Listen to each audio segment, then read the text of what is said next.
أعوذ بالله من الشيطان الرجيم بسم الله الرحمن الرحيم الحمد لله رب العالمين الصلاة والسلام على سيد المرسلين আল্লাহ সুবহানাহু ওয়া তাআলার দরবারে অসংখ্য শুকরিয়া, যার অশেষ দয়া ও মেহেরবানিতে আমরা মহাগ্রন্থ আল কুরআন ধারাবাহিকভাবে দার্সের মাধ্যমে অগ্রসর হচ্ছি। সেই সাথে দুরুদ ও সালাম পেশ করছি মহানবী মুহাম্মদুর রাসূলুল্লাহ সাল্লাল্লাহু আলাইহি ওয়াসাল্লামের শানে। আজকের উপস্থিত আমার প্রিয় মা ও বোনেরা, সবাইকে আসসালামু আলাইকুম ওয়া রাহমাতুল্লাহি ওয়া বারাকাতুহু। আজকে আমাদের আলোচনায় রয়েছে সূরা আল আনআম 109 থেকে 119 নম্বর আয়াত।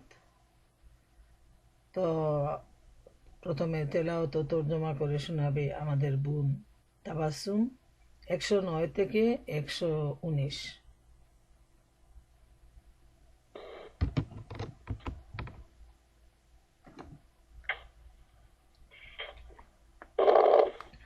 السلام عليكم ورحمة الله وبركاته.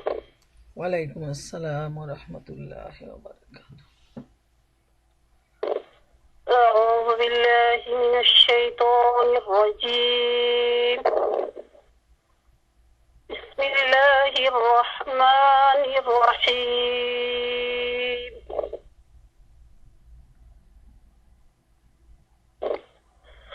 وأقسموا بالله جهد أيمانهم لئن جاءتهم آية ليؤمنن بها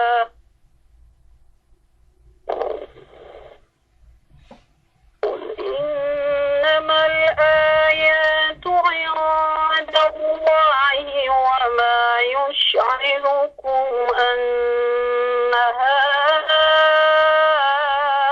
إذا جاءت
الكتاب يعلمون أنه منزل من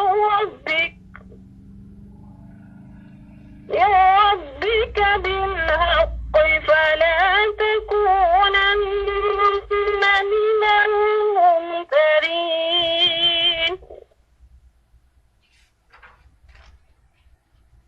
وتمت كلمة ربك صدقا وعدلا لا مبدل لكلماته وهو السميع العليم وإن تطع أكثر ما في الأرض يضلوك عن سبيل الله إن يتبعون إلا الظن وإن هم إلا يخرصون إن ربك هو أعلم من يضل عن سبيله وهو أعلم بالمهتدين فكلوا مما ذكر اسم الله عليه وكنتم بآياته مؤمنين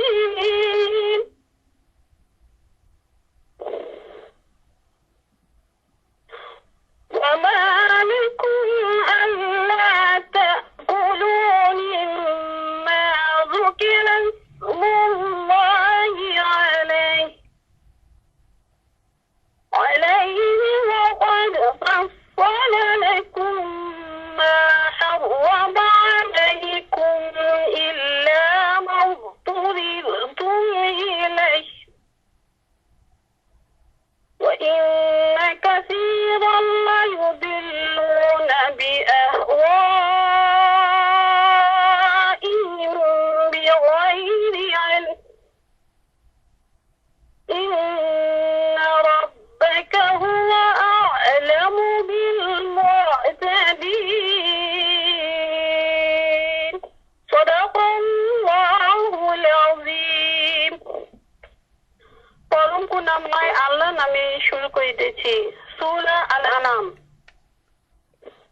এরা শক্ত কসম খেয়ে বলছে যদি কোনো নির্দেশন আমাদের সামনে এসে যায় তাহলে আমরা তার প্রতি ঈমান আনবো। হে মুহাম্মদ, এদেরকে বলে দাও নির্দেশন তো রয়েছে আল্লাহর কাছে, আর তোমাদের কিভাবে বোঝানো যাবে যে নির্দেশন এসে গেলে এরা বিশ্বাস করবে না। প্রথমবারে যেমন তারা এর প্রতি ঈমান আনেনি ঠিক তেমনি ভাবেই আমি তাদের অন্তর ও দৃষ্টিকে ফিরিয়ে দিচ্ছি। আমি এদেরকে এদের বিদ্রোহ অবাধ্যতার মধ্যে উদ্ভ্রান্তের মতো ঘুরে বেড়াবার জন্য ছেড়ে দিচ্ছি। যদি আমি তাদের কাছে ফেরেশতা নাজিল করতাম, মৃতরাও তাদের সাথে কথা বলতে থাকতো এবং সারা দুনিয়ার সমস্ত জিনিসও তাদের চোখের সামনে একসাথে তুলে ধরতাম, তাহলেও তারা ঈমান আনতো না। তবে তারা ঈমান আনুক, এটা যদি আল্লাহর ইচ্ছা হয় তাহলে অবশ্যই অন্য কথা, কিন্তু বেশিরভাগ লোক অজ্ঞের মতো কথা বলে থাকে। আর এভাবে আমি সব সময় মনুষ্য জাতীয় শয়তান ও জিন জাতীয় শয়তানদেরকে প্রত্যেক নবীর দুশমনে পরিণত করেছি। তারা ধোঁকা প্রতারণার ছেলে পরস্পরকে চমকপ্রদ কথা বলতো। তোমার রব চাইলে তারা এমনটি কখনো করতো না। কাজেই তাদেরকে তাদের অবস্থা উপর ছেড়ে দাও, তারা মিথ্যা রচনা করতে থাকো। এসব কিছু আমি তাদেরকে এজন্য করতে দিচ্ছি যে যারা আখিরাত বিশ্বাস করে না তাদের অন্তর এই সুদৃশ্য প্রতারণার প্রতি ঝুঁকে পড়ুক, তারা এর প্রতি তুষ্ট থাকুক এবং যেসব দুষ্কর্ম তারা করতে চায় সেগুলো করতে থাকুক। এমত অবস্থায় আমি কি আল্লাহ ছাড়া অন্য কোনো মীমাংসাকারী সন্ধান করব? অথচ তিনি পূর্ণ বিস্তারিত বিবরণ সহ তোমাদের কাছে কিতাব নাজিল করেছেন। আর যাদেরকে আমি তোমার আগে কিতাব দিয়েছিলাম তারা জানে এই কিতাবটি তোমার রবেরই পক্ষ থেকে সত্য সহ নাজিল হয়েছে। কাজেই তুমি সন্দেহ পোষণকারীদের অন্তর্ভুক্ত হয়েও না। সত্যতা ও ইনসাফের দিক দিয়ে তোমার রবের কথা পূর্ণাঙ্গ, তার ফরমান সমূহ পরিবর্তন করার কেউ নেই এবং তিনি সবকিছু শোনেন ও জানেন। আর হে মোহাম্মদ, যদি তুমি দুনিয়ার বসবাসকারী অধিকাংশ লোকের কথায় চলো, তাহলে তারা তোমাকে আল্লাহর পথ থেকে বিচ্যুত করে ফেলবে। তারা তো চলে নিছক আন্দাজ অনুমানের ভিত্তিতে এবং তারা কেবল আন্দাজ অনুমানই করে থাকে। আসলে তোমার রবি ভালো জানেন কে তার পথ থেকে বিচ্যুত হয়ে আছে আর কে সত্য সরল পথে অবিচল রয়েছে। এখন যদি তোমরা আল্লাহর আয়াত সমূহ বিশ্বাস করে থাকো, তাহলে যে পশুর ওপর আল্লাহর নাম নেওয়া হয়েছে তার গোশত খাও। যে জিনিসের উপর আল্লাহর নাম নেওয়া হয়েছে সেটি না খাওয়ার তোমাদের কি কারণ থাকতে পারে? অথচ যেসব জিনিসের ব্যবহার আল্লাহ নিরুপায় অবস্থা ছাড়া অন্য সব অবস্থায় হারাম করে দিয়েছেন, সেগুলোর বিশদ বিবরণ তিনি তোমাদের জানিয়ে দিয়েছেন। অধিকাংশ লোকের অবস্থা হচ্ছে এই যে তারা জ্ঞান ছাড়া নিছক নিজেদের খেয়াল খুশি অনুযায়ী বিভ্রান্তির কথাবার্তা বলে থাকে। তোমার রব এ সীমা অতিক্রমকারীদেরকে খুব ভালো করেই জানেন। তোমরা প্রকাশ্য গুণাসমূহ থেকে বাঁচো এবং গোপন গুণাসমূহ থেকেও। যারা গুনাহে লিপ্ত হয় তাদেরকে নিজেদের সব কৃতকর্মের প্রতিফল ভোগ করতেই হবে। আল্লাহ যা বলেছেন সত্য বলেছেন। এতক্ষণ আমি আপনাদেরকে সূরা আল আনামের 109 থেকে 119 নম্বর আয়াত পর্যন্ত তেলাওয়াত এবং তার তর্জমা করে শোনালাম। এখন আমাদের বোন শ্রদ্ধা ডাক্তার মালিকা বেগম উনি ওনার সংক্ষিপ্ত দাস পেশ করবেন। জাযাকাল্লাহু খাইরান। আলহামদুলিল্লাহ, আমরা তেলাওয়াত ও তর্জমা শুনলাম। এখন আমি আপনাদের সামনে এই আয়াতগুলার দার্স পেশ করব। আল্লাহ সুবহানাহু ওয়া তাআলা আমাকে যতটুকু তৌফিক দান করেন। ওমা তৌফিকি ইল্লা বিল্লাহ, আলাইহি তাওয়াক্কালতু ওয়া ইলাইহি উনীব। মহান রব্বুল আলামিন সূরা আল আনামের 109 এবং 110 নম্বর আয়াতে ইরশাদ করেন, এরা শক্ত কসম খেয়ে বলছে, যদি কোনো নিদর্শন আমাদের সামনে এসে যায় তাহলে আমরা তার প্রতি ঈমান আনব। হে মুহাম্মদ, এদেরকে বলে দাও, নিদর্শন তো রয়েছে আল্লাহর কাছে। আর তোমাদের কিভাবে বোঝানো যাবে যে নিদর্শন এসে গেলেও এরা বিশ্বাস করবে না? প্রথমবারে যেমন তারা এর প্রতি ঈমান আনেনি, ঠিক তেমনিভাবেই আমি তাদের অন্তর ও দৃষ্টিকে ফিরিয়ে দিচ্ছি। আমি এদেরকে এদের বিদ্রোহ ও অবাধ্যতার মধ্যে উদ্ভ্রান্তের মতো ঘুরে বেড়াবার জন্য ছেড়ে দিচ্ছি। মহান আল্লাহ তাআলা 109 এবং 110 নম্বর আয়াতে ইরশাদ করেছেন যে যারা কাফের মুশরিক তারা আল্লাহর নামে কসম করে তারা বলে, যদি মুহাম্মদ সাল্লাল্লাহু আলাইহি ইসলামকে কোনো মুজেজা দেয়া হয় এবং তার দ্বারা অলৌকিক ঘটনা সংঘটিত হয় তবে তারা ঈমান আনবে। তাদের একতার পরিপ্রেক্ষিতে মহান আল্লাহ রাব্বুল আলামিন স্বীয় রাসূল সাল্লাল্লাহু আলাইহি ইসলামকে বলেন, হে নবী সাল্লাল্লাহু আলাইহি ইসলাম, তুমি তাদেরকে বলে দাও, মুজেজা তো আল্লাহ তাআলার কাছে রয়েছে। তিনি ইচ্ছা করলে আমাকে মুজেজা প্রদান করবেন, ইচ্ছা না করলে তিনি না করবেন। এটা আল্লাহর ইচ্ছার উপরই নির্ভরশীল। কুরাইশরা রাসূল করিম সাল্লাল্লাহু আলাইহি ইসলামকে বলেছিল, যে প্রসঙ্গে এই আয়াতখানি নাজিল হয়েছে তার সার কথা হলো যে তারা আল্লাহ রসুলকে বলেছিল যে, হে মুহাম্মদ সাল্লাল্লাহু আলাইহি ইসলাম, আপনি তো আমাদেরকে বলেছেন যে হযরত মুসা আলাইহিস ইসলাম তার লাঠি পাথরের উপর মারা মাত্রই তাতে 12টি ঝর্ণা বের হয়েছিল। হযরত ঈসা আলাইহিস ইসলাম মৃতকে জীবিত করতেন। সামুদ জাতির কাছে হযরত সালেহ আলাইহিস ইসলাম উষ্ট্রির মুজেজা দেখিয়েছিলেন। সুতরাং আপনিও যদি এ ধরনের কোনো মুজেজা আমাদের সামনে পেশ করতে পারেন তবে আমরা আপনাকে সত্য নবী বলে মেনে নেব। প্রিয় বোনেরা আমার, কুরাইশদের যে দাবিগুলা দেখেন, আল্লাহ রসুল সাল্লাল্লাহু আলাইহি ইসলামকে তারা কিভাবে একটার পর একটা দাবি করে আসছে। এরপরও আল্লাহ রসুল তিনি হচ্ছেন দয়ার নবী, তিনি হচ্ছেন উদার বিনয়ী এবং তিনি চান যে জাতির লোকেরা ইসলাম গ্রহণ করুক এবং জাহান্নামের বিপদ থেকে তারা রক্ষা পাক। তাই আল্লাহ রসুল তাদের একতার জবাবে বলেছিলেন, তোমরা কি মুজেজা দেখতে চাও? তারা উত্তরে বলেছিল, এই সাফা পাহাড়কে আমাদের জন্য সোনা বানিয়ে দিন।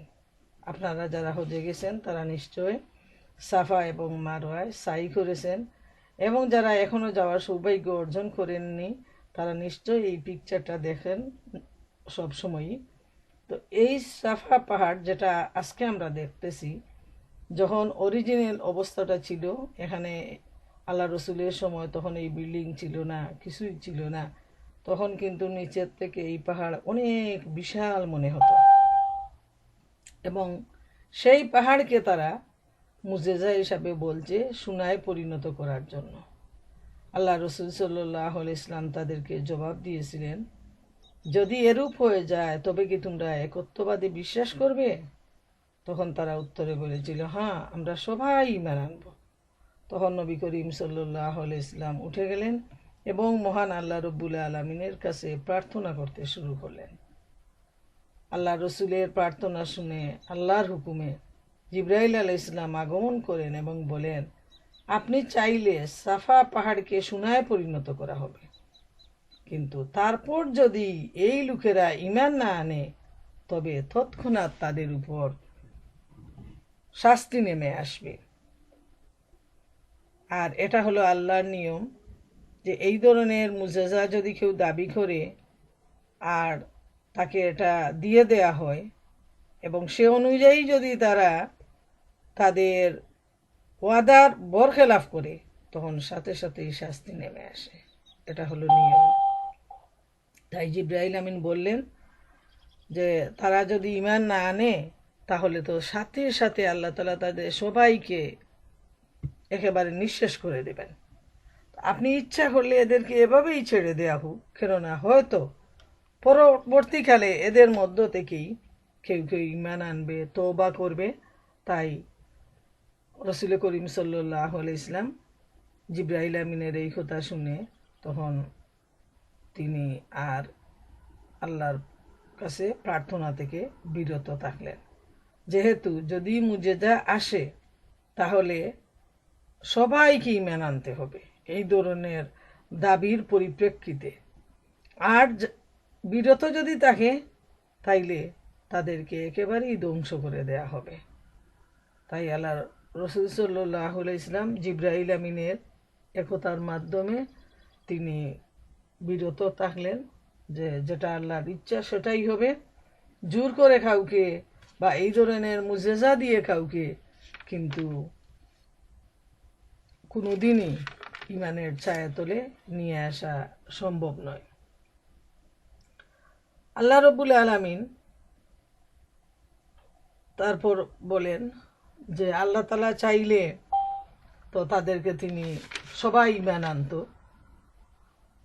আর যখন তারা, আল্লাহ তো এই ঈমানের ব্যাপারটা মানুষের নিজেদের উপর ছেড়ে দিয়েছেন, নিজের ইচ্ছায় মানুষ আল্লাহর উপর ঈমান আনবে, ইচ্ছা না হলে সে আনবে না। আর সেজন্যই বেহেশত আর দুজহের এই ব্যবস্থা। তাই আল্লাহ বলছেন যে প্রথমবার যেমন তারা ঈমান আনেনি, ঠিক তেমনিভাবে আমি তাদের অন্তর আর দৃষ্টিশক্তিকে ফিরিয়ে দিয়েছি। অর্থাৎ যে তারা ঈমান আনেনি এবং তারার অন্তর, চক্ষু সব কিছু এমনভাবে অন্ধ হয়ে গেছে, এমনভাবে শিল মেরে দেওয়া হয়েছে যে তারা আর কোনোদিন সত্যের আলো তারা দেখতে পাবে না, তারা কোনোদিন আর ঈমান আনবে না। এই যে আল্লাহ বিদ্রোহী এই দলটা, যারা অস্বীকারী, তাদের কুফরির কারণে আল্লাহ সুবহানাহু ওয়া তাআলা তাদের অন্তর আর দৃষ্টিভঙ্গির পরিবর্তন ঘটিয়েছেন। তাদের ঈমানের মধ্যে আর তাদের মধ্যে এমন বিচ্ছেদ হয়ে গেছে যে এই বিচ্ছেদ আকাশ আর জমিন যেভাবে এক হতে পারবে না, ঠিক তেমনিভাবে তাদের আর ঈমানের মধ্যে এত পার্থক্য যে তাদের অন্তর খুলবেও না আর তারা ঈমানও আনবে না। সারা দুনিয়ার নিদর্শন আর মুজেজাও যদি দেখে তারপরও তারা ঈমান আনবে না, যেহেতু এই মহাগ্রন্থ আল কুরআন হচ্ছে পৃথিবীর শ্রেষ্ঠ মুজেজা। নবী করিম সাল্লাল্লাহু আলাইহি ইসলাম হচ্ছেন শ্রেষ্ঠ নবী। এই নবীর সামনে ওহী নাজিল হচ্ছে, কত মুজেজা যে আল্লাহ রসুল তাদের সামনে তুলে ধরেছেন। তারপরও যদি তারা আরো মুজেজা চায়, আরো নিদর্শন চায়, তাহলে যত নিদর্শনই আসুক তাদের সামনে, তারা কোনোদিন ঈমান আনবে না। আল্লাহ তাআলা সূরা আল ফাতিরের 14 নম্বর আয়াতে ইরশাদ করেন, ওয়ালা ইউনাব্বিউকা মিসলু খাবীর, যে মহিমান্বিত আল্লাহ তাআলার মতো কেউ তোমাকে খবর দিতে পারে না। যেহেতু আল্লাহ তাআলাই সব সংবাদ মুহাম্মদুর রাসূলুল্লাহ সাল্লাল্লাহু আলাইহি ইসলামের কাছে জানিয়ে দেন, আর এর মাধ্যমেই আল্লাহ রসুল সাল্লাল্লাহু আলাইহি ইসলাম সব কিছু জানতে পারেন। আর আল্লাহ যদি না জানান, তাইলে নবী রসুলরাও কিন্তু কিছুই জানতে পারেন না। তাই নবী করিম সাল্লাল্লাহু আলাইহি ইসলামকে আল্লাহ তাআলা বলে দিচ্ছেন যে তোমাকে সব কিছু জানিয়ে দেয়া হচ্ছে, এরা ঈমান আনবে না, এদের সামনে অসংখ্য নিদর্শন রয়েছে। এই বিশ্ব প্রকৃতি, এই চাঁদ, এই সূর্য, আকাশ, জমিন, সবগুলোই তো নিদর্শন। যারা এগুলো দেখার পর অন্ধ হয়ে থাকবে, তাদের সামনে কোনো নিদর্শনই কাজে আসবে না। 111 নম্বর আয়াতে আল্লাহ তাআলা ইরশাদ করেন, আমি তাদের নিকট ফেরেশতা প্রেরণ করলেও এবং মৃতেরা তাদের সাথে কথা বললেও এবং সকল বস্তুকে তাদের সামনে হাজির করলেও যদি না আল্লাহ ইচ্ছা করেন, তারা বিশ্বাস করবে না, কিন্তু তাদের অধিকাংশই অজ্ঞ। নাউজুবিল্লাহ, এই মুশরিকদের চরিত্র কত নিকৃষ্ট যে আল্লাহ তাআলা তাদের চারিত্রিক দৃষ্টিভঙ্গির পরিপ্রেক্ষিতে বলছেন যে আল্লাহ তাআলা যদি ফেরেশতা অবতীর্ণ করেন তাদের সামনে, তারপরও তারা ঈমান আনবে না। এমনকি যারা এই পৃথিবী থেকে চলে গেছে, সেই মৃতরা এসেও যদি তাদের সাথে কথা বলে, এরপরও তারা বিশ্বাস করবে না। এত অন্ধ, এত বধির এই কাফের আর মুশরিক। তাই আল্লাহ বলছেন যে তারা এত মূর্খ, তারা এত অজ্ঞ, তাদের অন্তর ময়লা আবৃত, কোনোদিন তাদের অন্তর পবিত্র হবে না। এবং তাদের এই দৃষ্টিশক্তি দুনিয়ার সব কিছু দেখার পরও আল্লাহকে দেখার যে সৌভাগ্য, আল্লাহকে যে পাওয়ার যে সৌভাগ্য, সেটা তারা কোনোদিনই অর্জন করতে পারবে না। স্বয়ং ফেরেশতা আসলেও না, মৃত মানুষরা যদি এসে কথা বলে, তারপরও তারা অবিশ্বাস করবে। এ প্রসঙ্গে ইমাম আবু জাফর তাবারি রহমতুল্লাহ আলাইহি বলেন, এই আয়াত প্রসঙ্গে মহান আল্লাহ তার পয়গম্বর হযরত মুহাম্মদ সাল্লাল্লাহু আলাইহি ইসলামকে বলেন, হে মুহাম্মদ সাল্লাল্লাহু আলাইহি ইসলাম, যারা তাদের প্রতিপালকের সাথে দেবদেবী এবং প্রতিমাকে শরীক করে এবং বলে, যদি আমাদের নিকট নিদর্শন আসতো তবে অবশ্যই এতে আমরা বিশ্বাস স্থাপন করতাম, তারা সফল হবে এ বিষয়ে আপনি কখনো আশাবাদী হবেন না। আল্লাহ তাআলা বলছেন, কেননা তাদের নিকট যদি আমি ফেরেশতা প্রেরণ করি এবং তারা যদি স্বচক্ষে তা দেখে, তারপরও আপনার নবুয়তের প্রমাণস্বরূপ তারা এটাকে বিশ্বাস করবে না। মৃতরা যদি জীবিত হয়ে আসে, তাদের সাথে কথা বলে, আপনি যা সত্য বলেছেন তা সত্য, এবং আপনি যে আদর্শ নিয়ে তাদের নিকট পেশ করেছেন তা আল্লাহর পক্ষ হতে আগত মহাসত্য, এমনকি সকল বস্তুকে তাদের সম্মুখে হাজির করলেও যদি আল্লাহ ইচ্ছা না করেন, তারা ঈমান আনবে না, তারা আপনাকে বিশ্বাস করবে না, তারা আপনার অনুসরণ করবে না, তারা আপনার অনুকরণ করবে না। তারা এই কুফরির মধ্যেই ডুবে থাকবে এবং আজীবন তারা ঈমানকে বাদ দিয়ে এই কুফরির প্রতি তারা তাদের জীবন পরিচালনা করবে। সুবহানাল্লাহ। এই আয়াত প্রসঙ্গে কাতাদা রাদিয়াল্লাহু তাআলা আনহু বলেন, যে তা আর প্রতিটি বস্তুকে তাদের মুখামুখি হাজির করার পর তারা তা প্রত্যক্ষ করলেও আল্লাহ যদি ইচ্ছা না করেন তবে তারা ঈমান আনবে না।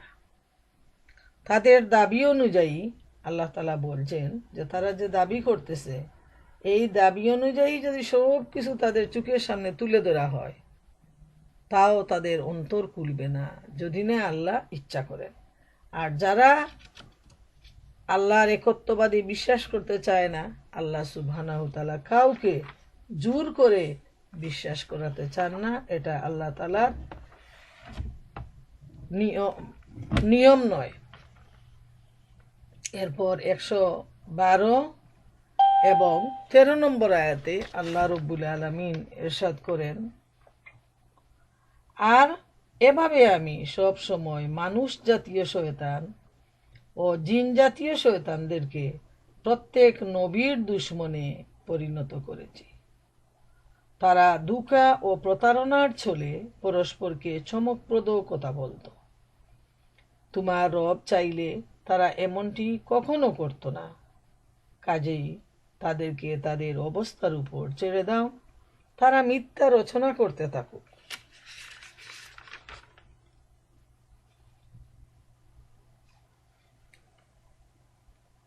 এসব কিছু আমি তাদেরকে এজন্য করতে দিচ্ছি যে যারা আখেরাত বিশ্বাস করে না তাদের অন্তর এ প্রতারণার প্রতি ঝুঁকে পড়ুক, তারা এর প্রতি তুষ্ট থাকুক এবং যে দুষ্কর্ম তারা করতে চায় সেগুলো তারা করতে থাকুক। এমতাবস্থায় আমি কি আল্লাহ ছাড়া অন্য কোনো মীমাংসাকারীর সন্ধান করব? আল্লাহ সুবহানাহু ওয়া তাআলা 112 এবং 13 নম্বর আয়াতে যে ইরশাদ করেন তার ব্যাখ্যা প্রসঙ্গে বলা যাচ্ছে যে আল্লাহ তাআলা তার রাসূল সাল্লাল্লাহু আলাইহি ইসলামকে বলেন, হে মুহাম্মদ সাল্লাল্লাহু আলাইহি ইসলাম, তোমার যেমন বিরোধিতাকারী ও শত্রু রয়েছে ঠিক তেমনিভাবে তোমার পূর্ববর্তী যত নবী রাসূল আসছিলেন সবার শত্রু ছিল, সবার বিরোধিতাকারী ছিল। যারা অন্যান্য নবী রাসূলদেরকে এত বেশি নির্যাতন করত, এত বেশি তামাশা করত, এমনকি অনেক নবীকে তারা শহীদ পর্যন্ত করে দিয়েছে। অতএব তোমার এই বিরোধিতার কারণে তুমি কখনো দুঃখিত হয় না। আল্লাহ রাব্বুল আলামিন নবী সাল্লাল্লাহু আলাইহি ইসলামকে আরো বলেন, তোমার পূর্ববর্তী নবীরা এমনই ছিল, লোকেরা তাদেরকে মিথ্যা প্রতিপন্ন করত, তাদেরকে অবিশ্বাস করত, তাদেরকে নানা ধরনের কষ্ট দিত, তথাপি এই নবী রাসূলরা ধৈর্য ধারণ করেই চলতেন। হে রাসূল সাল্লাল্লাহু আলাইহি ইসলাম, এই লোকগুলো তোমাকে যা কিছু বলছে তোমার পূর্ববর্তী রাসূলদেরকেও এসব কথাই বলা হয়েছিল। জেনে রাখো, আল্লাহ যেমন ক্ষমতাশীল তেমনি কঠিন শাস্তিদাতাও বটে। ওয়ারাকা ইবনে নওফল রাসূলুল্লাহ সাল্লাল্লাহু আলাইহি ইসলামকে বলেছিলেন, এটা হাদিসের একটা অংশ এখানে আমি উদ্ধৃত করছি, যে রাসূল করিম সাল্লাল্লাহু আলাইহি ইসলাম যখন হেরা গুহায় ছিলেন, আল্লাহর পক্ষ থেকে যখন প্রথম ওহী নাযিল হয় তখন তিনি ভয়ে ভীত হয়ে গেলেন এবং আল্লাহর রসুলের প্রিয়তম পত্নী খাদিজাতুল কুবরা রাদিয়াল্লাহু তাআলা আনহা তার আত্মীয় ওরাকা ইবনে নওফলের কাছে তাকে নিয়ে গেলেন, যেহেতু তিনি ছিলেন কিতাবধারী, কিতাব সম্পর্কে তার জ্ঞান ছিল।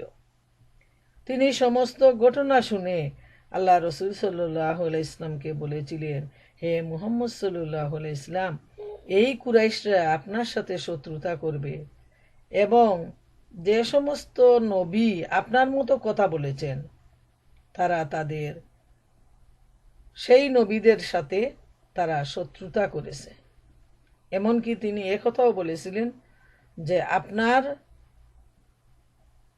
যারা এই উম্মত তারা কিন্তু আপনার বিরোধিতা করবে, আপনার চরম শত্রুতা করবে। আমি যদি তখন বেঁচে থাকতাম তাহলে আমি আপনার সহযোগী হতাম। যেহেতু তিনি খুব বৃদ্ধ ছিলেন তাই তিনি বুঝতে পারছেন যে অচিরেই তিনি দুনিয়া থেকে চলে যাবেন এবং মুহাম্মদ সাল্লাল্লাহু আলাইহি ইসলামের উপর যে তার জাতি যে ধরনের বিরোধিতা করবে, শত্রুতা করবে, নির্যাতন করবে, তিনি তার কিতাবের জ্ঞান থেকে তিনি সেটা বুঝতে পেরেছিলেন এবং আল্লাহ রসুলকে তিনি বলেছিলেন। তা আমরা দেখতে পাই যে নবুয়তের যে দায়িত্বটা সেটা বড় কঠিন দায়িত্ব। আর এই দায়িত্ব পালন করতে গিয়ে কোনো নবী রসুলই যে তারা খুব সুখে আর গলায় মালা পরে তাদের উম্মত তাদেরকে স্বাগতম জানিয়েছেন, এটা মোটেই নয়। বরং যারা দিনের দায়ী, যারা দিনের দাওয়াত দিতে যাবে, তাদের উপর নেমে আসবে চরম অত্যাচার, নির্যাতন, নিষ্পেষণ, এবং এটা সব নবী রসুলরাই সহ্য করে গেছেন। তাই আল্লাহ সুবহানাহু তাআলা রসুল করিম সাল্লাল্লাহু আলাইহি ইসলামকে বলছেন যে তোমার যারা জাতি তারা তোমার সাথে শত্রুতা করবে, এতে কোনো সন্দেহ নেই। এবং এভাবে তোমার পূর্ববর্তী যত নবী রসুল আসছেন সবার সাথেই তাদের জাতির লোকেরা শত্রুতা পোষণ করেছে। অতএব তোমার দুঃখিত হওয়ার কোনো কারণ নেই। এটা তুমি ধৈর্য ধারণ করবে এবং এটাকে তুমি ধৈর্যের মাধ্যমেই এর ফয়সালা তুমি করবে। এরপর আমরা দেখি যে মানুষ শয়তান আর জিন শয়তানের কথা বলা হয়েছে, যে তাদের কতক মানুষের মধ্য হতে এবং কতক জিনদের মধ্য হতে এরা শত্রুতা পোষণ করে এবং তারা দুঃখা দেয়, প্রতারণা করে। এ সম্পর্কে কাতাদা রহমতুল্লাহ আলাইহি বলেন, জিনদের মধ্যেও শয়তান আছে এবং মানুষের মধ্যেও শয়তান রয়েছে। বোনেরা আমার খুব লক্ষ্য করে শুনবেন, খুবই গুরুত্বপূর্ণ, যে কিভাবে আমরা তো দেখি মানুষ মানুষের মতো, কিন্তু আল্লাহ তাআলা এখানে জানিয়ে দিচ্ছেন যে এমন কিছু মানুষ রয়েছে যাদের মধ্যে শয়তান রয়েছে, অর্থাৎ তার যে চরিত্র, তার আচরণ, তার কাজকর্ম এগুলা হচ্ছে শয়তানের মতো। আর জিনদের মধ্যে শয়তান আছে, এর মানে জিনদের মধ্যেও মুমিন রয়েছে, যেভাবে মানুষের মধ্যে মুমিন রয়েছে এবং শয়তান রয়েছে, জিনদের মধ্যেও মুমিন রয়েছে এবং শয়তান রয়েছে। এ সম্পর্কে কাতাদা রহমতুল্লাহ আলাইহি বলেন যে জিনদের মধ্যে শয়তান আছে, মানুষের মধ্যেও শয়তান আছে। তারা নিজ নিজ দলদের পাপ কাজ করতে শিক্ষা দেয়। আর কাতাদা রহমতুল্লাহ আলাইহি বলেন, আমার কাছে এ সংবাদ পৌঁছেছে যে হযরত আবু যার রাদিয়াল্লাহু তাআলা আনহু একদা নামাজ পড়ছিলেন। সে সময় নবী করিম সাল্লাল্লাহু আলাইহি ইসলাম তাকে বলেছিলেন, হে আবু যার রাদিয়াল্লাহু তাআলা আনহু, মানুষ ও জিনের শয়তান থেকে আশ্রয় প্রার্থনা কর। তখন তিনি বলেন, মানুষের মধ্যেও কি শয়তান রয়েছে? উত্তরে আল্লাহর নবী বলেন, হ্যাঁ। ইবনে জারির রহমতুল্লাহ আলাইহি হযরত আবু যার রাদিয়াল্লাহু তাআলা আনহু হতে বর্ণনা করেছেন, তিনি বলেন, আমি একদা রাসূলুল্লাহ সাল্লাল্লাহু আলাইহি ইসলামের নিকট আগমন করি। মজলিস অনেক বড় হয়ে যায়, এর মানে অনেক সাহাবায়ে কেরাম উপস্থিত ছিলেন। রাসূলুল্লাহ সাল্লাল্লাহু আলাইহি ইসলাম আমাকে বলেন, হে আবু যার, তুমি কি নামাজ পড়েছ? আমি উত্তরে বললাম, হে আল্লাহ রাসূল সাল্লাল্লাহু আলাইহি ইসলাম, না, এখনো পড়িনি। তিনি বললেন, উঠো, 2 রাকাত নামাজ পড়ো। আবু যার বলেন, আমি 2 রাকাত নামাজ পড়লাম, অতঃপর আল্লাহ নবীর কাছে এসে বসলাম। তখন তিনি বললেন, হে আবু যার, তুমি কি জিন ও মানুষ শয়তানদের থেকে আশ্রয় প্রার্থনা করেছ? আবু যার বললেন, না, হে আল্লাহ রাসূল সাল্লাল্লাহু আলাইহি সাল্লাম, মানুষের মধ্যেও কি শয়তান রয়েছে? তিনি উত্তরে বলেন, হ্যাঁ, তারা জিন শয়তানদের চেয়েও দুষ্টতম। হায় হায়, কি কঠিন অবস্থা! এখন কিভাবে আমরা বাঁচব? যে আমাদের আমরা যাদেরকে নিয়ে বসবাস করতেছি, নিজের পরিবার, নিজের সমাজ, আত্মীয় স্বজন, পাড়া প্রতিবেশী, এরা তো আমাদেরই মতো মানুষ। কিন্তু আল্লাহ রাসূল সাল্লাল্লাহু আলাইহি ইসলাম বলছেন যে জিনের শয়তানের চাইতে মানুষ শয়তান হলো আরো চূড়ান্ত, আরো ক্ষতিকর। জিন আমাদের এত ক্ষতি করতে পারে না। আমরা আল্লাহর নাম নেই, আমরা নামাজ পড়ি, জিনের কাছ থেকে আশ্রয় চাই, কিন্তু মানুষ হচ্ছে আমাদের ভাই, বন্ধু, আত্মীয় স্বজন। এরা আমাদের সাথে এমনভাবে মিলেমিশে আছে যে তাদেরকে আমরা অনেক সময় শত্রুও ভাবতে পারি না। কিন্তু তারা বন্ধু হিসাবে আমাদের কাছে আসে এবং অনেক ধরনের প্রতারণা, সুন্দর কথাবার্তা বলে মানুষদের ক্ষতি সাধন করে। প্রিয় বোনেরা আমার, লক্ষ্য করে দেখবেন যে আমাদের এই সমাজে মনে করেন আপনার আমার ছেলে মেয়েরা আছে, হয়তো অনেক কষ্ট করে অনেক প্রচেষ্টায় তাদেরকে গড়ে তুলছেন, কিন্তু এই ছেলে মেয়েরা যখন বাইরে অন্যান্য বন্ধুদের সাথে গিয়ে মিশে, তখন তাদের প্ররোচনা, তাদের দুঃখা এদেরকে অনেক খারাপ রাস্তায় নিয়ে যায়। হয়তো সেই মেয়েটা পর্দা করতো, কিন্তু দেখবেন ইউনিভার্সিটিতে যাওয়ার পর ফ্রেন্ডদের প্ররোচনায় পড়ে পর্দা ছেড়ে দেয়। হয়তো সিগারেট খেত না আপনার ছেলে, হয়তো আপনার ছেলে মদ জুয়া এগুলো থেকে অনেক দূরে ছিল, কিন্তু এমন এক সময় হয়ে যায় যে তার বন্ধু বান্ধবের, সেই মানুষ শয়তান রূপী বন্ধু বান্ধবের প্ররোচনায় পড়ে আমরা দেখি আমাদের সমাজের ছেলে মেয়েগুলো ওখানে নষ্ট হয়ে যাচ্ছে। ওরা মাদকাসক্তিতে আসক্ত, ওরা জুয়ায় আসক্ত, ওরা জিনা বেবিচারের মধ্যে এমনভাবে জড়িয়ে গেছে যে বর্তমান সমাজের যে অবস্থা এত সাংঘাতিক, এত মানে অন্যায় ও বিচারে ডুবে গেছে যে শয়তান ও মানুষের এই অবস্থা দেখে দস্তুর মতে ভয় পাচ্ছে। মানুষের কাছে শয়তানের, জিন শয়তানের আসার কোনো প্রয়োজন নেই, সে সম্পূর্ণ রিটায়ার্ড হয়ে গেছে। এবং মানুষেরই যারা বন্ধু বান্ধব, মানুষরূপী শয়তান, এদের শক্তি ক্ষমতা এত বেশি হয়ে গেছে যে এরা সমাজকে একেবারেই ধ্বংস করে দিচ্ছে। আল্লাহ তাআলা আমাদের সবাইকে এই কঠিন অবস্থা থেকে আমাদেরকে, আমাদের বাচ্চাদেরকে, আমাদের সমাজকে রক্ষা করুন। ইবনে আবু হাতিম রহমতুল্লাহ আলাইহি আবু উমামা রাদিয়াল্লাহু তাআলা আনহু হতে বর্ণনা করেছেন, রাসূলুল্লাহ সাল্লাল্লাহু আলাইহি সাল্লাম বলেন, হে আবু জার রাদিয়াল্লাহু তাআলা আনহু, তুমি জিন ও মানুষের শয়তানদের থেকে আশ্রয় প্রার্থনা করেছ।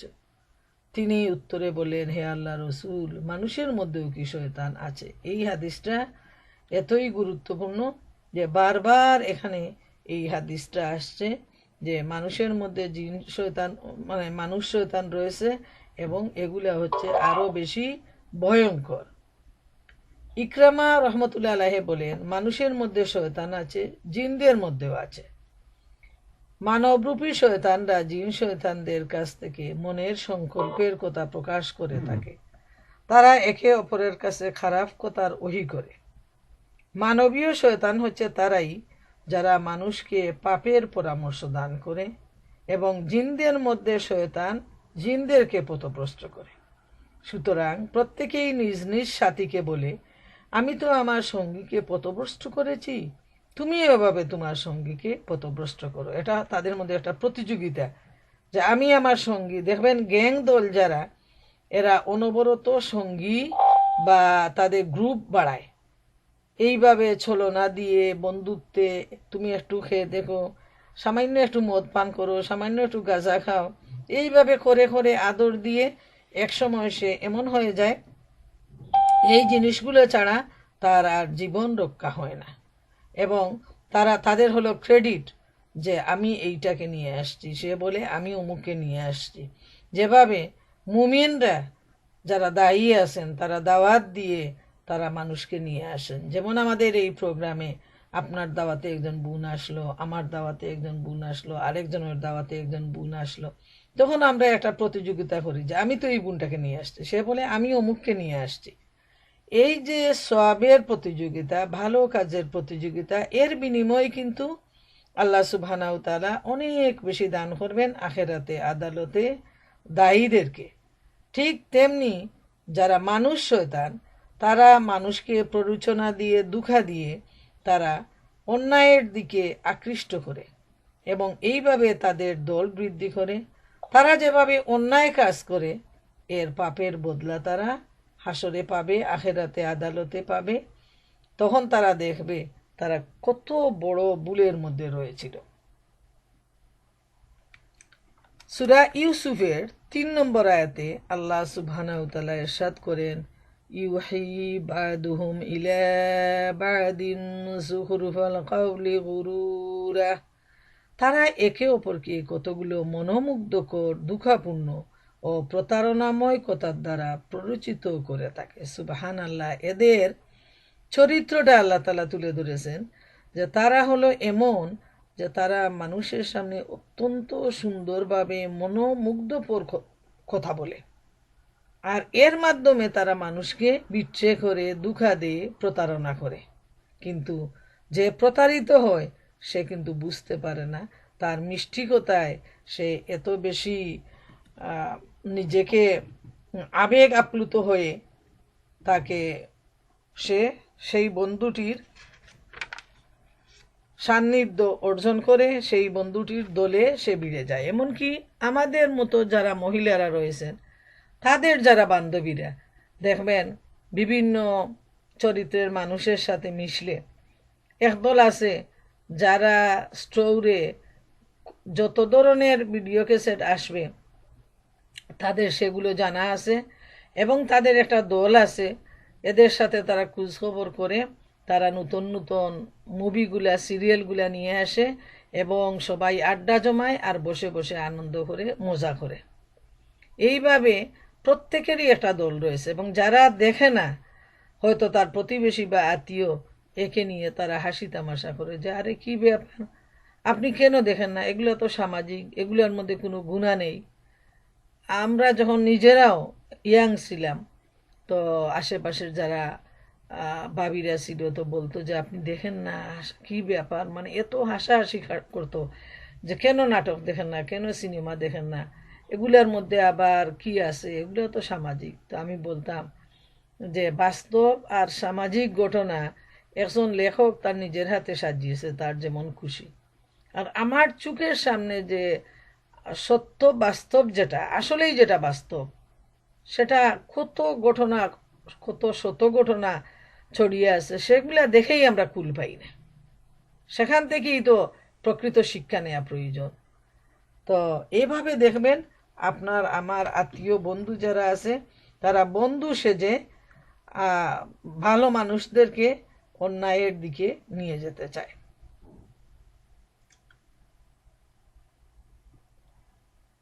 তারা শয়তান হতে, তারা বিভ্রান্ত হতে থাকে, এবং এইভাবেই মানুষ তাদের দিকে ঝুঁকে পড়ে। আর যারা তাদের সঙ্গী হয়, যারা তাদের সাথী হয়ে যায়, এরা কিন্তু ভীষণ বিপদের মধ্যে পড়ে যায়। যেহেতু এই লোকদের সাথী হয় যারা, তারা কিন্তু আখেরাতের ব্যাপারে তাদের কোনো ঈমান থাকে না, তাদের অন্তরের তাকে দুনিয়ার প্রতি ঝুঁকে পড়ে, এবং এভাবেই তারা নিজেদের মনকে সন্তুষ্ট হিসাবে তারা খুব আনন্দ অনুভব করে। 114, 15 এবং 16 নম্বর আয়াতে মহান আল্লাহ রব্বুল আলামিন ইরশাদ করেন, বলো আমি কি আল্লাহ ব্যতীত অন্যকে সালিশ মানব, যদিও তিনি তোমাদের প্রতি সুস্পষ্ট কিতাব অবতীর্ণ করেছেন। যাদেরকে কিতাব দিয়েছি তারা জানে যে এ তোমার প্রতিপালকের নিকট হতে সত্যসহ অবতীর্ণ হয়েছে, সুতরাং তুমি সন্দিহানদের অন্তর্ভুক্ত হয় না। 114 নম্বর আয়াতে আল্লাহ সুবহানাহু ওয়া তাআলা এটা বলছেন যে নবী করিম সাল্লাল্লাহু আলাইহি ইসলাম তাদেরকে উদ্দেশ্য করে বলছেন, এই মুশরিকদেরকে, কাফেরদেরকে, যে আল্লাহ ব্যতীত আমি কি অন্যকে সালিশ মানব? আল্লাহই তো হচ্ছেন আমার মাবুদ, তিনি এক, তিনি লা শরীক, তিনি ছাড়া কোনো মাবুদ নেই। অতএব আল্লাহ তাআলা আমার সামনে যে সুস্পষ্ট কিতাব তুলে ধরেছেন, এই কিতাবের প্রতি যেটা সত্য আল্লাহর পক্ষ থেকে নাজিল হয়েছে, এ ব্যাপারে আল্লাহ তাআলা বলছেন নবীকে উদ্দেশ্য করে যে যারা সন্দেহবাদী, যারা তোমার ভিতরে সন্দেহ ঢুকানোর জন্য প্রচেষ্টা চালিয়ে যাচ্ছে, তুমি তাদের মতো সন্দেহের মধ্যে তুমি পড়ো না। আল্লাহ তাআলা বলছেন, ইমাম আবু জাফর তাবারি এই আয়াত প্রসঙ্গে বলেন, 114 নম্বর আয়াত প্রসঙ্গে, যে যারা আপনাকে বলে আমাদের ইলাকে মন্দ বলা হতে তুমি বিরত থাকলে আমরাও তোমাদের ইলাকে মন্দ বলা হতে বিরত থাকব। তাই আল্লাহ তাআলা শিখাইয়ে দিচ্ছেন নবীকে যে তাদেরকে বলে দাও, আল্লাহ তাআলা আমাকে হুকুম করেছেন আমি যেন এমনভাবে তোমাদের ইলাহের সমালোচনা করি যাতে লোকেরা তাদের ইবাদত থেকে দূরে থাকে। যেহেতু নবীর দায়িত্ব হলো মানুষের কাছে সত্য পৌঁছে দেয়া, এখন যদি আল্লাহর হুকুমে আল্লাহর নবী সেই দেবদেবীর বিরুদ্ধে কথা না বলেন, সঠিক ব্যাপারটা তুলে না ধরেন, তাহলে তো নবুয়তের হক আদায় হবে না। তাই আল্লাহ তাআলা বলছেন নবীকে যে আমি আমার আল্লাহ তাআলা যেভাবে বলছেন ঠিক সেভাবেই মানুষের কাছে দাওয়াত দিব, যাতে তারা বহু ইলা থেকে তারা দূরে থাকে। আর আল্লাহর হুকুম লঙ্ঘন করার অধিকার আমার নাই, কেননা আল্লাহ থেকে অধিক ন্যায়পরায়ণ আর কেউ নাই, আর আল্লাহ তাআলা থেকে অধিক সত্যবাদীও আর কেউ নাই। সুবহান আল্লাহ, সুবহান আল্লাহ। আর 115 নম্বর আয়াতে আল্লাহ তাআলা বলছেন, সত্য ও ন্যায়ের দিক থেকে আপনার প্রতিপালকের বাণী পরিপূর্ণ এবং তার বাণী পরিবর্তন করার কেউ নেই। তিনি সবই শুনেন এবং তিনি সব কিছুই দেখেন। যে আল্লাহ সুবহানাহু তাআলা যে বাণী, এটা সত্য এবং ন্যায়ের দিক দিয়ে পরিপূর্ণ বাণী। আর আল্লাহর বাণী পরিবর্তন করার ক্ষমতা কোনো শক্তির নেই। সারা বিশ্বের মানুষ যদি একসাথে হয়, সব জিন যদি একসাথে হয়, তারপরে কিন্তু আল্লাহর একটা হুকুমের রদবদল করতে পারবে না। আর মানুষ যা করে আল্লাহ সুবহানাহু তাআলা এ ব্যাপারে সবই জানেন। দুনিয়ার কেউ নাই জানুক, কিন্তু কার অন্তরের ভিতরে কি আছে আল্লাহ সুবহানাহু তাআলা সবই তিনি জানেন।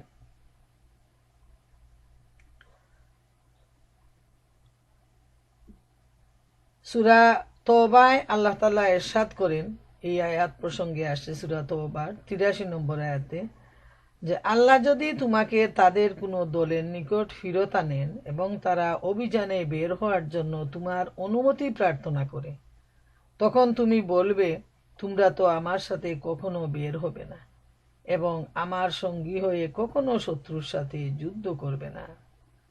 তারা নবী করিম সাল্লাল্লাহু আলাইহি সাল্লামকে দুঃখা দেওয়ার জন্য যখনই তিনি অভিযানে বের হতেন, তখন তারা আসতো, অনুমতি চাইতো। আসলে এটা ছিল তাদের পক্ষ থেকে একটা দুঃখা। তাই আল্লাহ তাআলা জানিয়ে দিচ্ছেন যে তুমি তাদেরকে পরিষ্কারভাবে বলে দাও যে তারা বের হবে না এবং কখনো নবীর সাথে তারা এক হয়ে শত্রুর বিরুদ্ধে তারা যুদ্ধ করবে না। যেহেতু তারাই তো ইসলামের সবচেয়ে বড় শত্রু, তারাই তো নবী করিম সাল্লাল্লাহু আলাইহি ইসলামের সবচেয়ে বড় শত্রু। অতএব তারা কিভাবে আল্লাহ রসুলের সাথে যুদ্ধ করবে, এটা হলো তাদের পক্ষ থেকে দুঃখা। মহান আল্লাহ তাআলার আইনের কম বেশি করার ক্ষমতা কারণেই এটা হলো সত্য, ধ্রুব সত্য। ইহুদি এবং খ্রিস্টানরা হলো কিতাবী সম্প্রদায়। তাদের সম্পর্কে আল্লাহ ঘোষণা করেছেন যে অপরিবর্তনীয় বিধান ছাড়া অন্যান্য বিধানসমূহে তারা পরিবর্তন সাধন করবে, কিন্তু পবিত্র কুরআনের বিষয়টি এর থেকে সম্পূর্ণ আলাদা। দুনিয়াতে এমন কোনো জাতি নেই যে আল্লাহর বাণীতে পরিবর্তন করতে পারে। অনেকের মনে প্রশ্ন আসতে পারে যে তাওরা, ইনজিল যেগুলো ইহুদি এবং খ্রিস্টানদের প্রতি নাজিল হয়েছিল, এগুলো তো ছিল আল্লাহর বিধান, কিন্তু মানুষ তো এগুলোর পরিবর্তন করেছে, অনেক রদবদল করে নিয়েছে। এ সম্পর্কে আল্লাহ তাআলার বাণী হলো যে আল্লাহ রাব্বুল আলামিন কিন্তু তাওরা, জবুর, ইনজিল এগুলোর ব্যাপারে বলেননি যে এগুলো কোনো রদবদল হবে না। শুধুমাত্র মহাগ্রন্থ আল কুরআন হচ্ছে শেষ কিতাব এবং শেষ নবীর প্রতি। যেহেতু এরপর আর কোনো নবী রসুল আসবেন না, কোনো কিতাবও নাজিল হবে না, কুরআনের মধ্যেই দিনকে সম্পূর্ণভাবে কমপ্লিট করে দেয়া হয়েছে। তাই আল্লাহ তাআলা দায়িত্ব নিয়েছেন মহাগ্রন্থ আল কুরআনের, যে এই কুরআনের বাণীতে কোনো পরিবর্তন হবে না। কুরআনের বাণী লৌহে মাহফুজে লিখিত রয়েছে এবং লক্ষ লক্ষ হাফিজ রয়েছেন এই পৃথিবীর মধ্যে, যাদের হৃদয়ের মধ্যে এই কুরআন সিল মারা হয়ে গেছে। প্রতিদিন লক্ষ লক্ষ মানুষ কোরআন তেলাওয়াত করতেছে। অতএব আল্লাহ তাআলাই এর দায়িত্ব নিয়েছেন। এটা রদবদল বা পরিবর্তন হওয়ার সারা দুনিয়ার মানুষ মিলেও এটা কখনো সম্ভব হবে না। 116 নম্বর আয়াতে আল্লাহ তাআলা ইরশাদ করেন, তুমি যদি দুনিয়ার অধিকাংশ লোকের কথা মতো চলো তবে তারা তোমাকে আল্লাহর পথ হতে বিচ্যুত করবে। তারা তো শুধু অনুমানের অনুসরণ করে, আর তারা শুধু অনুমান ভিত্তিক কথাই বলে। আল্লাহ তাআলা বলছেন নবী করিম সাল্লাল্লাহু আলাইহি ইসলামকে যে আল্লাহ রসুলের আশেপাশে যারা রয়েছে, কাফের, মুশরিক, মুনাফিক, শত্রুদল ইসলামের, তারা অবিরামভাবে তাদের মন মতো চলার পরামর্শ দেয়। আর আল্লাহ রসুল যে দাওয়াত দেন এর বিরোধিতা করে চলে। তাই আল্লাহ তাআলা বলছেন যে তাদের কথা মতো যদি তুমি চলো তাহলে তুমি আল্লাহর রাস্তা থেকে তুমি সরে যাবে। তারা তো অনুমানের উপর কথা বলে, তারা আল্লাহর কালামের ভিত্তিতে কখনো তারা কথা বলে না, বরং এর বিরুদ্ধেই কথা বলে। ইমাম আবু জাফর তাবারি রহমতুল্লাহ আলাইহি বলেন, আল্লাহ তাআলা মুহাম্মদ সাল্লাল্লাহু আলাইহি ইসলামকে বলেন, হে মুহাম্মদ, যারা আল্লাহর সাথে অন্যকে শরিক করে তারা যে তোমাকে তাদের দেবতার উদ্দেশ্যে জবাইকৃত পশু খাওয়ার জন্য আহ্বান করে, আল্লাহ ছাড়া অন্যের উদ্দেশ্যে পশু জবে করে, তোমার নিকট এসব বিষয়ে তুমি তাদের অনুসরণ করো না। কেননা তুমি যদি দুনিয়ায় অধিকাংশ লোকের কথা মতো চলো তবে তারা তোমাকে আল্লাহর দিন থেকে সরায়ে নেবে। তারা তোমাকে আল্লাহর হক রাস্তা থেকে তারা দূরে সরায়ে নেবে। তাই আল্লাহ তাআলা নবী করিম সাল্লাল্লাহু আলাইহি ইসলামের সামনে বারবার সত্যকে তুলে ধরে তিনি তাকে বুঝাচ্ছেন, যেহেতু নবী করিম সাল্লাল্লাহু আলাইহি ইসলাম হচ্ছেন একজন মানুষ এবং তিনি হচ্ছেন টিচার, তিনি হচ্ছেন দায়ী, আর তার আশেপাশে যারা সবাই হচ্ছে ইসলামের বিরোধী, ইসলামের দুশমন। তাই আল্লাহ তাআলা বারবার তাকে সান্ত্বনা দিচ্ছেন, বারবার পরামর্শ দিচ্ছেন যে কোনো অবস্থায় যেন শত্রু দলের দ্বারা আল্লাহ রসুল সাল্লাল্লাহু আলাইহি ইসলাম প্রভাবিত না হন। 117 নম্বর আয়াতে আর 18 নম্বর আয়াতে আল্লাহ তাআলা বলেন, তার পথ ছেড়ে কে বিপদকামী হয়, তোমার প্রতিপালক সে সম্বন্ধে সবিশেষ অবহিত, এবং কে সৎপথে আছে তাও তিনি ভালোভাবেই জানেন। তোমরা তার নিদর্শনে বিশ্বাসী হলে যাতে মহান আল্লাহর নাম নেওয়া হয়েছে তা আহার করো। ইমাম আবু জাফর তাবারি এই আয়াত প্রসঙ্গে বলেন যে, হে মুহাম্মদ, আপনার প্রতিপালক যিনি আপনাকে মুশরিকদের অনুকরণ করতে নিষেধ করেছেন যাতে তারা আপনাকে সত্য পথ থেকে বিচ্যুত করতে না পারে, তিনি আপনার থেকে এবং সমস্ত সৃষ্টি হতে সর্বাধিক জ্ঞানী এবং এ বিষয়ে বিশেষভাবে জ্ঞাত যে শয়তানরা পরস্পর একে অন্যকে যেসব চমৎকার বাক্য দ্বারা প্রতারিত করে এর কারণে কে পথভ্রষ্ট হচ্ছে এবং আল্লাহর আনুগত্য করছে সেটা আল্লাহ তাআলাই ভালোভাবে দেখছেন। আর আল্লাহ রাব্বুল আলামিন এখানে বলছেন যে আল্লাহর নামে যেটা জবাই করা হয় তা যেন ইমানদাররা তা থেকে যেন আহার করে, আর আল্লাহর নাম ছাড়া যেটা সেটাকে কোনো অবস্থায় আহার করা যাবে না, সেটা হলো হারাম।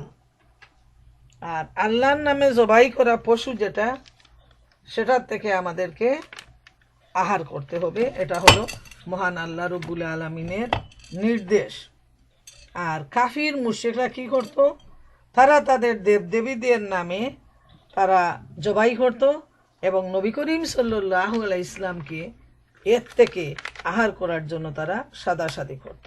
তাই আল্লাহ তাআলা পরিষ্কার বিধানের নাজিলের মাধ্যমে জানিয়ে দিচ্ছেন যে যে আল্লাহর নাম নেওয়া হয়েছে, নিয়ে জবাই করা হয়েছে, সেটাই যেন মুমিনরা আহার করে। আর এই হালাল হারামের ব্যাপারে অত্যন্ত সুন্দরভাবে পরিষ্কারভাবে আল্লাহ রব্বুল আলামিন সূরা মায়েদায় বিস্তারিত আলোচনা করেছেন, যেটা আমরা পূর্বে পড়ে আসছি, জেনে আসছি। যেমন সূরা মায়েদার 3 নম্বর আয়াতে মহান আল্লাহ রব্বুল আলামিন ইরশাদ করেন, হুরিমাত আলাইকুমুল মাইতাতু ওয়াদ-দামু ওয়া লাহমুল খিনজিরি ওয়া মা উহিল্লা লিখাইরিল্লাহ বিহি ওয়াল মুনখানিকাতু ওয়াল মাওকুজাতু ওয়াল মুতারাদ্দিয়াতু ওয়ান নাতিহাতু ওয়া মা আকালাস সাবউ ইল্লা মা যাক্কাইতুম ওয়া মা যুবিহা আলান নুসুবি ওয়া আন তাস্তাকসিমু বিল আজলাম যালিকুম ফিসক اليوم يئس الذين كفروا من دينكم فلا تخشوهم واخشون اليوم أكملت لكم دينكم وأتممت عليكم نعمتي ورضيت لكم الإسلام الدين। এরশাদ হচ্ছে, মৃত জন্তু, রক্ত, শুয়োরের গোশত ও যে জন্তু আল্লাহ তাআলা ছাড়া অন্য কারো নামে জবাই করা হয়েছে তা সবই তোমাদের উপর হারাম করা হয়েছে। শ্বাসরুদ্ধ হয়ে মরা, আঘাত খেয়ে মরা, উপর থেকে পড়ে মরা, সিংহের আঘাতে মরা, হিংস্র জন্তুর খাওয়া জন্তুও তোমাদের জন্য হারাম। তবে তা যদি জীবিত অবস্থায় পেয়ে জবাই করে থাকো তাহলে তা হারাম নয়। পূজার বেদিতে বলি দেয়া জন্তু হারাম। জুয়ার তীর নিক্ষেপ করে ভাগ্য নির্ণয় করা হারাম। এসব কয়টাই হচ্ছে বড় গুনাহের কাজ। আজ কাফেররা তোমাদের দিন সম্পর্কে হতাশ হয়ে পড়েছে, সুতরাং তোমরা তাদের ভয় করো না, বরং আমাকেই ভয় করো। আজ আমি তোমাদের জন্য তোমাদের দিন পরিপূর্ণ করে দিলাম, আর তোমাদের উপর আমার নিয়ামত আমি পূর্ণ করে দিলাম। তোমাদের জন্য জীবন বিধান হিসাবে আমি ইসলামকেই পছন্দ করলাম। সুবহান আল্লাহ, সুবহান আল্লাহ। আল্লাহ তাআলা সূরা মায়েদার এই 3 নম্বর আয়াতে অত্যন্ত পরিষ্কারভাবে বলে দিয়েছেন কোনটা হালাল আর কোনটা হারাম। অতএব বিভ্রান্ত হওয়ার আর কোনো কিছু নেই। শয়তান যতই ধোঁকা দেখ, তাকে পরাজিত করতেই হবে আমাদের। শেষ অর্থাৎ 119 নম্বর আয়াতে আল্লাহ ইরশাদ করেন, তোমাদের কি হয়েছে যে যাতে আল্লাহর নাম লওয়া হয়েছে তোমরা তা আহার করবে না? যা তোমাদের জন্য নিষিদ্ধ তা তিনি বিশদভাবে তোমাদের নিকট বর্ণনা করেছেন। তবে তোমরা নিরুপায় হলে তা আলাদা ব্যাপার। অনেকে অজ্ঞানতাবশত নিজেদের খেয়াল খুশির দ্বারা অবশ্যই অন্যকে বিপদগামী করে। তোমার প্রতিপালক সীমালঙ্ঘনকারীদের সম্বন্ধে সবিশেষ অভিহিত।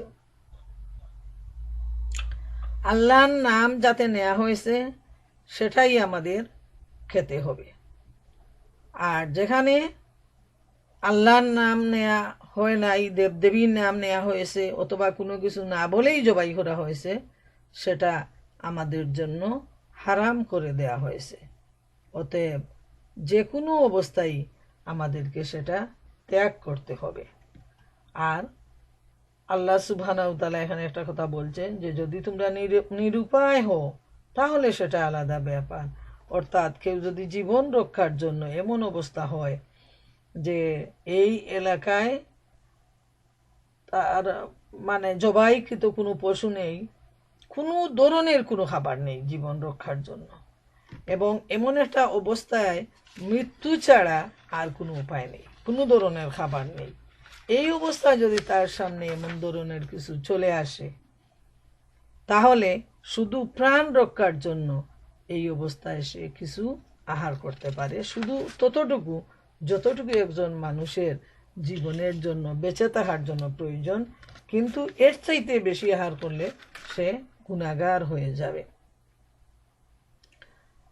তো প্রিয় বোনেরা আমার, আমরা এতক্ষণ সূরা আল আনামের 109 থেকে 119 নম্বর আয়াত পর্যন্ত আমরা দার্স পেশ করলাম। তো এর মধ্যে অনেক বিধিবিধান রয়েছে ইসলামের, বিশেষ করে আল্লাহ সুবহানাহু ওয়া তাআলার একত্ববাদ, তারপর হালাল হারাম হওয়ার ব্যাপার, এরপর নবী করিম সাল্লাল্লাহু আলাইহি ইসলামের প্রতি তাদের যে নির্যাতন, মানসিকভাবে টর্চার, বারবার নিদর্শন চাওয়া, তারপরও ইমান না আনা। তো কিভাবে যে ইসলামকে আল্লাহ রসুল সাল্লাল্লাহু আলাইহি ইসলাম এত সাধনার মাধ্যমে এত কষ্টে তিনি এস্টাবলিশ করে গেছেন, সেই ইসলাম আজ আমাদের কাছে এত সহজলভ্য। কুরআন আমাদের কাছে লিপিবদ্ধ করে আমাদের টেবিলের উপর রাখা, হাদিস আমাদের সামনে রয়েছে, যে একটা হাদিসের জন্য 6 মাসের রাস্তাও সাহাবায়ে কেরাম তাবেঈনরা অতিক্রম করে গেছেন আল্লাহ রসুলের মুখের বাণী শোনার জন্য, এবং সেগুলা কালেকশন করে আমাদের সামনে পুস্তক আকারে আসছে। তারপরও প্রিয় বোনেরা আমার, যদি আমরা এ থেকে বঞ্চিত হই, কুরআন হাদিস থেকে যদি আমরা দূরে থাকি, আমরা যদি এ থেকে সঠিক শিক্ষা গ্রহণ না করি এবং আল্লাহর একত্ববাদের ব্যাপারে আমাদের পরিষ্কার ধারণা না হয়, তাহলে আমরা কোনো দিনও শিরক মুক্ত হতে পারবো না। শিরক মুক্ত জীবন যাপনের জন্য আল্লাহর একত্ববাদের যে শিক্ষা এবং যে রিসালতের যে শিক্ষা, সেটা আমাদের পরিষ্কারভাবে গ্রহণ করতে হবে। তো সূরা আল আনামে এই বিষয়টা পুরো সূরা ব্যাপী আল্লাহ সুবহানাহু ওয়া তাআলা বর্ণনা করে গেছেন। এ থেকে যেন আমরা মহান মাবুদের একত্ববাদের যে পরিচয়, সেটা যেন আমরা হৃদয়ঙ্গম করি, এক ও লা শরীক আল্লাহ সুবহানাহু ওয়া তাআলার ইবাদত করি। মহানবী সাল্লাল্লাহু আলাইহি ইসলাম যে আল্লাহ শেষ নবী, তার উপর বিশ্বাস করি, ইত্তেবা করি, নবীর অনুসারী হই। শুধু মুখে যদি বলি, কাজে বাস্তবায়ন না হয়, দুনিয়ার সব মানুষকে ঠকা যাবে, মহান আল্লাহ তাআলাকে তো ঠকা যাবে না। সুন্দর বেশভূষা, লম্বা পায়জামা, পাঞ্জাবি, টুপি, বুরকা পরে সন্ন্যাসী সেজে মানুষকে ধোঁকা দেয়া যায়, কিন্তু আল্লাহ রব্বুল আলামিনকে তো ধোঁকা দেয়া সম্ভব নয়, বরং তখন নিজেই ঠকতে হয়, নিজেই ধোঁকা খেতে হয়। তাই প্রিয় বোনেরা, আসুন আমরা মহাগ্রন্থ আল কুরআন থেকে, আজকের দার্স থেকে যা শিখলাম, সেটাকে নিজের জীবনে আমল করার চেষ্টা করি। আল্লাহ সুবহানাহু ওয়া তাআলা আমাদের সবাইকে তৌফিক দিন। পবিত্র মাহে রমজান আমাদের সামনে উপস্থিত। আল্লাহ তাআলার কাছে আমাদের খায় মন চিত্তে এই দুয়া, মাবুদ তুমি আমাদেরকে শারীরিক মানসিক সুস্থতা দান করো, আমাদেরকে শক্তি দান করো, এবং যে সহি রোজা, যে সহি নামাজ, যে সহি এবাদত তুমি পছন্দ করো, সেই নামাজ, রোজা, সেই এবাদত করার তৌফিক তুমি আমাদেরকে দিও। রমজানের রোজা রাখার তৌফিক দিও। লাইলাতুল কদর আমাদের ভাগ্যে নসিব করে দিও।